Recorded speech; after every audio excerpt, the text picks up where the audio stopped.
Welcome back to Fast Money. Check out shares in Moderna surging after the company said its vaccine for the South African COVID variant is ready for human testing.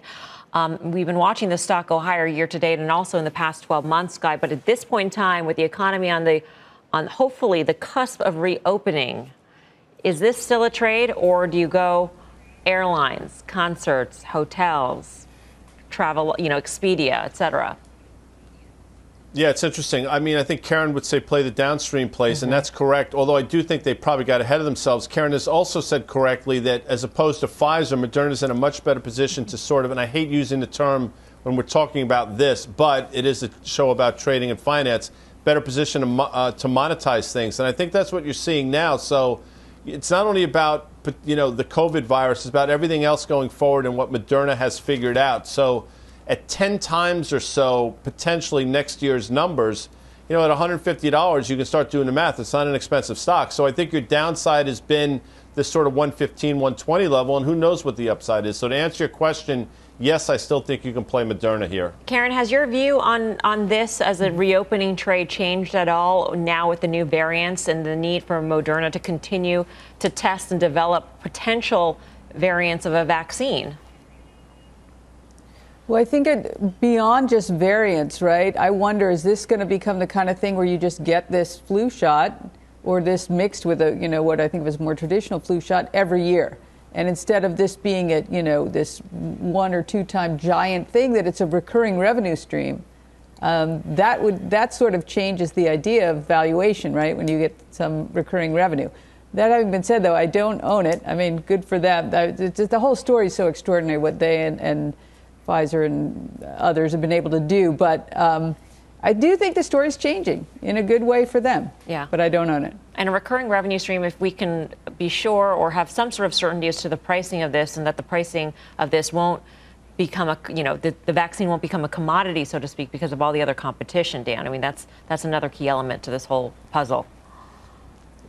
Yeah, and then you have the risk of downstream, going generic, that sort of thing. I think the big innovation that these guys are talking about is also this mRNA technology, right? And so their ability to kind of attack some new diseases with drugs very quickly. So this company is going from zero revenue to expected $10 billion and is going to be trading 5 times sales. And I think one of them said, expected about 11 times earnings. I think the market is going to be willing to give Moderna a pass, especially as we don't have a ton of visibility on how long this disease might be with us and what these boosters look like or these other variants. So to me, I think Guy's math is probably correct. And if you see this thing back below the levels he's talking about, closer to 100, I think people start buying it there. Yeah, Tim? Like with 2 fists.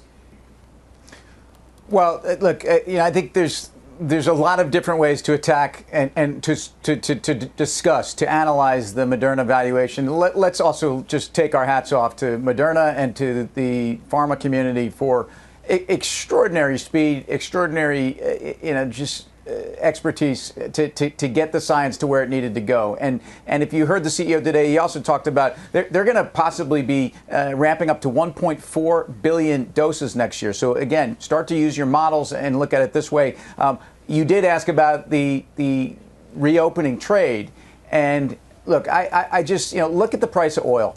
This isn't just about a weaker dollar. This is about demand and supply getting on board. Look at the way the airlines are trading almost as if they are not going to be running into headwinds in terms of international and business travel that we think that they will. The pent-up demand dynamic of the reopening trade is such that you're going to see overshoots on the upside in the same way you did on the downside. And therefore, traders, be ready. Big opportunities, and then at some point it's not. But the opportunity is far from over on these reopening trades that people are looking at relative to where they were pre-COVID. Yeah, and increasing production sharply, in my mind, Guy, and if you just sort of like follow the dominoes, right, means a faster reopening, means a hotter economy, means more inflation. I mean, the dominoes go on and on and on in terms of what that will impact.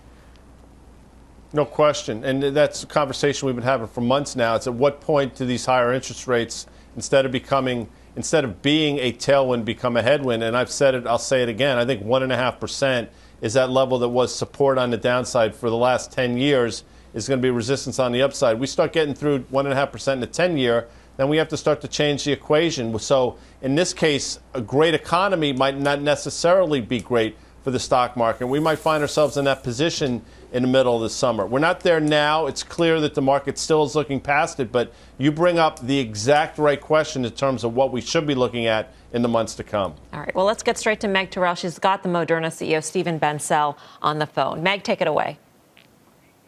Mel, thanks so much. Stephane, thanks for joining us on the phone. Apologies for not being able to get your Zoom working. Let's first start with the fact that you have already shipped this new version of the vaccine tailored to the B1351 variant associated with South Africa to the NIH for clinical trials. You already set a record essentially with the first vaccine. I think you said 42 days to design, make, and deliver that. How many days was it for this one? Good evening, Meg, and thank you for the invitation. Yeah, this one was around 30 days. The team has done even a better job than last year. So 30 days to be able to design this really from scratch. I mean, what does this mean in terms of being able to chase the science for the coronavirus? And how long do you think the regulatory process is going to take to be able to prove that this would work against the new variant? Yeah, so the FDA has been very helpful in setting up a guidance that we do not need as the industry to do efficacy study like we did last year, because we're just changing a few letters on the message to instruct the cell to make the spike protein, to make a new spike protein, a different one. And so they have said hundreds of people, not thousands of people. And because it's a boost, that will be only one dose. So as you can imagine, you get in the clinic, you try a few different dose level or quantity of vaccine. And we said our dose would be 50 micrograms, the prime vaccine dose. And once you figure out the dose that's a good neutralizing antibody, then you just scale by recruiting more participants. And the more faster you take the blood draw, you have neutralizing antibodies. And that's the data that the regulators are requiring. So we're talking, literally months, not quarters like last year. And you've also made announcements today about your manufacturing capacity, making investments to potentially be able to make 1.4 billion doses next year at that 100 microgram dose. And as you're saying, the boosters could be half that. So maybe 2.8 billion doses available in 2022.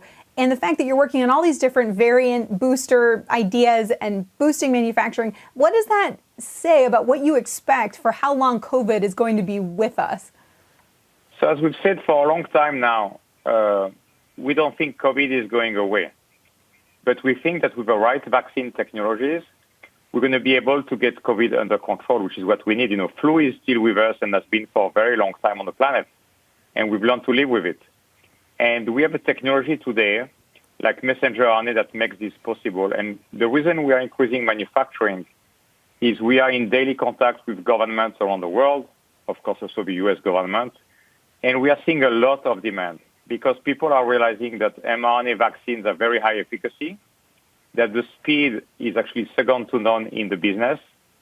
And because we can combine different mRNAs in the same dose, we can do multivalent, And so what we've committed as a company is that we're going to be chasing this virus until it's fully under control. If it requires us to do, Brazil 2.0 3 months from now, or UK 5.0, 6 more from now, we will do so. We'll test those variants of concern into the clinic. We can combine them into the right boost.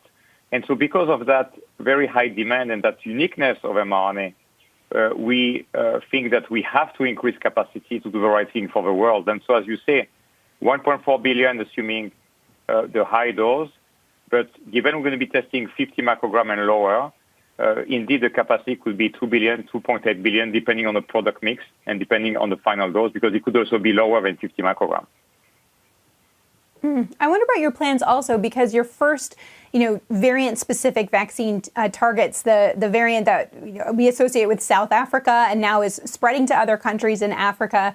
Do you have plans to test this vaccine in those countries where this variant is circulating? And your vaccine, I think, is emerging as sort of a premier vaccine that rich countries want and have access to, but will poorer countries have access to it as well if it indeed is the best one for the variant circulating there?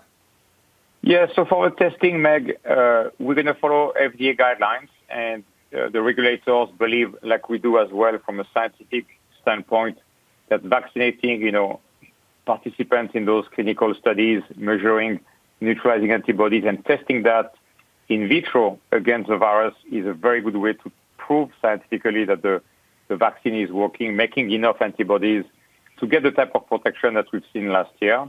In terms of access, we're extremely committed to access. We already have quite a number of partnerships with governments in middle-income countries like Colombia and a few others. We have a lot in discussion to add for 2021, but also, of course, COVAX. We have made proposals to COVAX since August last year. A few days before Christmas, we submitted a tender to UNICEF, which is the procurement arm of COVAX. We are having very good discussions, and I hope that we can close that soon so that we can start shipping the Moderna vaccine to low-income countries. All right, Stephane Bancel, we'll leave it there for now. We appreciate you being with us, and it sounds like there'll be a lot more news coming from you guys. Thanks again.